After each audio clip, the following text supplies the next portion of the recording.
আজকাল আর এই বাজারে আসতে মন চায় না। কেন গো গোপাল দাদা, কি হয়েছে? আরে সে আর বলিস কেন, মাংসের যা দাম বেড়েছে সে তো আর বলবার নয়। সে যা বলেছ, ওই খগেনের দোকানে তো দাম তো এবার আকাশ ছোঁয়া। কোথায় ছুটির দিনে একটু মাংস ভাত খাবো আনন্দ করে, তাও পারা যায় না। ওই খগেনের কথা বাদ দাও তো।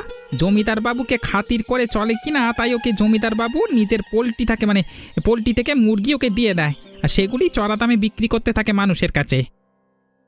সে তো করবেই, জমিদার বাবু নিজের পোলট্রিতে শহর থেকে মুরগি এনে রাখেন আর তাদেরকে যত্নও করে ভালো, তাই ওসব মুরগির তো দাম হবেই। কিন্তু খগেন যা করে তা তো দিনে দুপুরে ডাকাতি। তবে রতনের দোকানের মাংস নেহাত খারাপ নয়, আমি তো নিজেই ওখান থেকে কিনেছিলাম গতবার।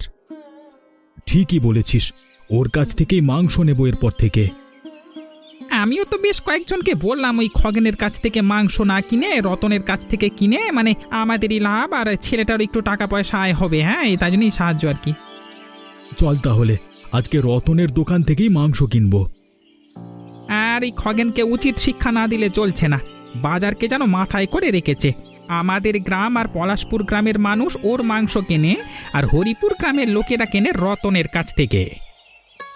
আমাদের গ্রামের লোকেদের ঠিকমতো বোঝাতে হবে, দিলেই খগেনের কাস্টমার কমবে। আরে শুধু খগেনকে দোষ দিয়ে কি হবে?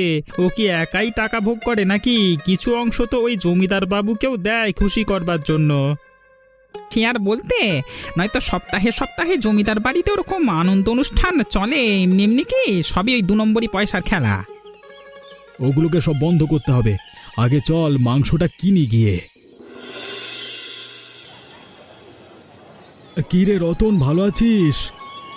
আরে গোপাল দা যে, অনেকদিন পর আমার দোকানে কি মনে করে? মানুষ ঠকলে ঠিক পথে আসে রে ভাই।